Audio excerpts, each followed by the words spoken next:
Niko na moja kati ya aliyekuwa mfanyakazi mwenzake na marehemu Charles Martin Hilary. Habari yako mpenzi? Salama kabisa Mai. Jamani, poleni kwa msiba. Pole na wewe, pole kwetu sote. Kwa kweli asante sana. Marion Elias, kipi ambacho unakikumbuka kwa marehemu Charles Hilary? Kwa Uncle Charles ninachokikumbuka ni kwamba nilipokuwa ITV alinipa nafasi ya kuwa kwenye redio pia. Na nilipokuwa kwenye redio ndo alikuwa ananifundisha, na nilikuwa kwenye nafasi ya country time. Kwa kuna charanga time na kwa kuna country time. So mimi nilikuwa nasimamia country time. Kwa hiyo sasa mpaka namna ya kuitoa sauti kwa ndani ndio yeye ndo alikuwa ananifundisha. Kama walipopita wengine, unaona Kwa hiyo sasa cha muhimu kwa ufupi naweza nikasema kwamba Mungu amempa karama, amempa kipawa, na kile kipawa amekitumia vizuri. Kwa hiyo sasa tunasema tunamshukuru kwa maisha yake na kila alichokuwa nacho Mungu alichokuwa amempa ndani yake. Ametupa wengi, hata Martha nao umepata kwake. Tumepita kwenye mikono yake. Kabisa. Kwa hiyo nikumshukuru kwa ajili ya maisha yake. It is what it is. Amepumzika, Mungu amejitwalia, lakini alikuwa ni kaka, alikuwa ni mwalimu, hakuwa mchoyo wa kutoa elimu ama kufunza. Unaweza kusema hakujibakisha kitu. Kwa Swahili wanasema. Kwa hiyo ndivyo nitakavomkumbuka Uncle Charles. Pole sana, lakini mwisho wa siku kuna ambalo unaweza ukazungumza, huenda lolote kwa familia. Ameacha watoto, ameacha mke ambaye kwa sasa ni mjane. Kwa familia, kwa mama Faith na wengine nawapa pole. Mwenyezi Mungu awape faraja. Faraja yako inatoka kwa Mwenyezi Mungu peke yake. Sisi binadamu tutasema pole, lakini pole hakika na faraja na kupoa kunatoka kwa Mwenyezi Mungu peke yake. Lakini pia kuna wanatasnia pia wameguswa sana, ni mshtuko. Unajua, poleni sana. Asante, pole na wewe.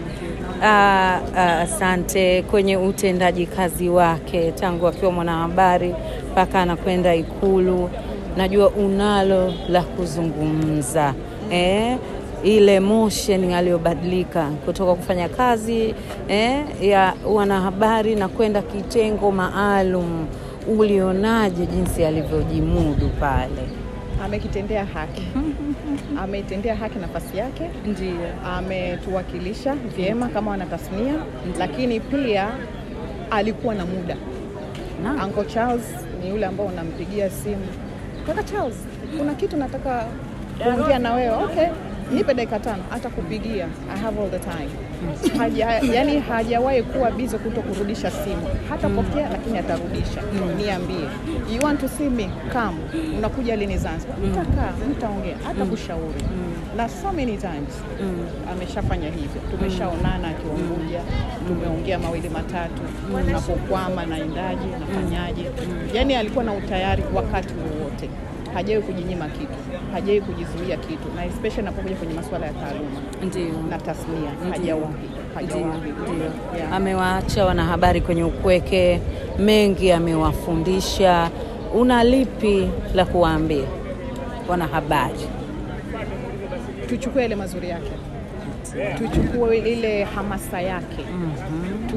Tuchukue vile alivyokuwa anajibidiisha na ile ari yake, tuenende nayo. Tuenende nayo, tusiache. Ametuachia kitu cha kumkumbuka na kutembea nacho katika maisha yetu. Asante sana. Wakumbushe jina. Kwa majina naitwa Marion Elias. Poleni sana kwa msiba. Asante.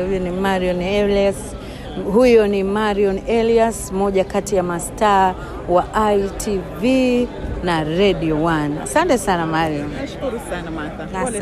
Asante, pole na wewe.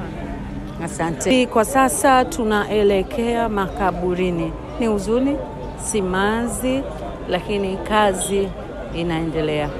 Gari unayoiona ndio gari ambayo imembeba kiongozi wetu, ndugu yetu, rafiki yetu, mzazi wetu Charles Martin Hilary. Uelekeo ni makaburini. Ni huzuni, simanzi, lakini maisha lazima yaendelee. Naitwa Maimartha, bado tupo visiwani Zanzibar.